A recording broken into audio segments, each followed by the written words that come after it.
Good evening. It's amazing to be here.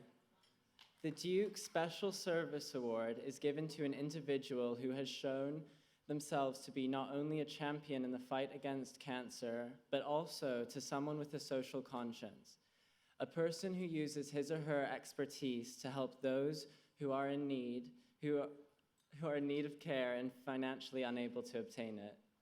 I can think of no one more worthy than this honor than my dad, Dr. Anton Bilchik.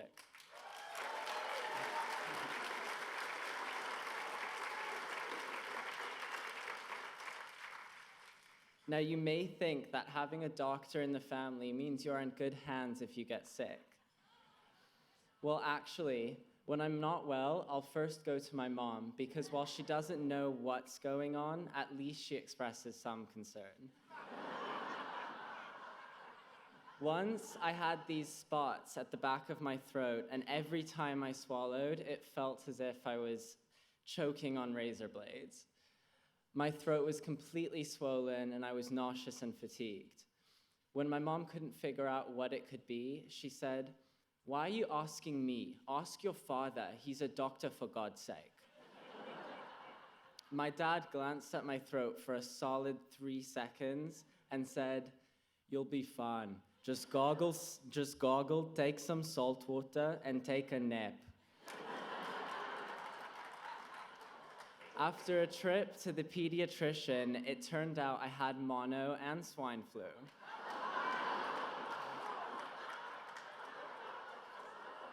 Luckily, I survived.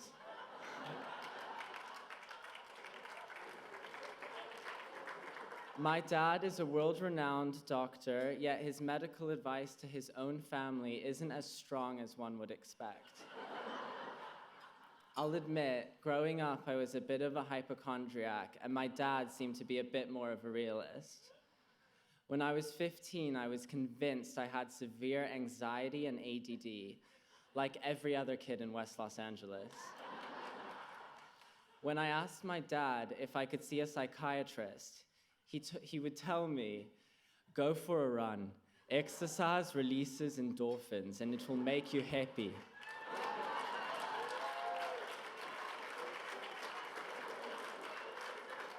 When I was younger, I would come home from school, take a nap, then go for a swim and a run. It helped me stay alert and focused. Well, I'm glad that worked for you, Dad. It wasn't the response I was looking for as a disgruntled teen.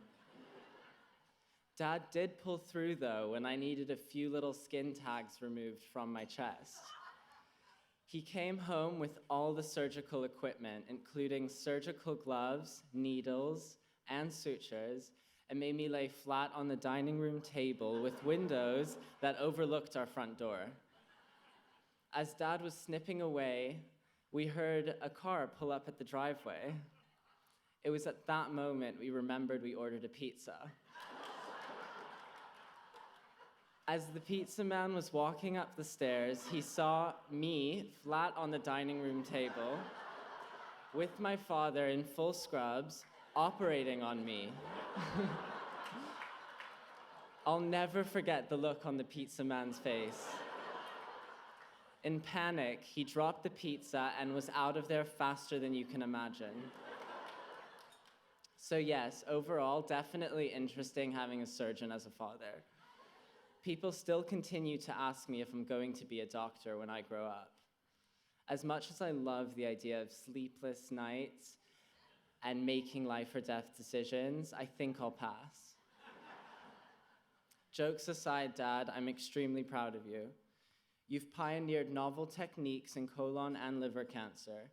Your research, which has been continuously funded by the National Cancer Institute since 2001, has led to improvements in quality standards in cancer care in the United States.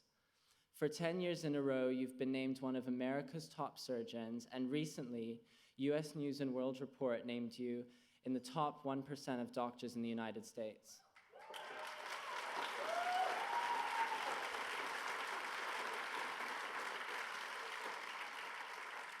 You also co-founded CORI, the California Oncology Research Institute, a nonprofit organization that develops outreach programs for underserved communities.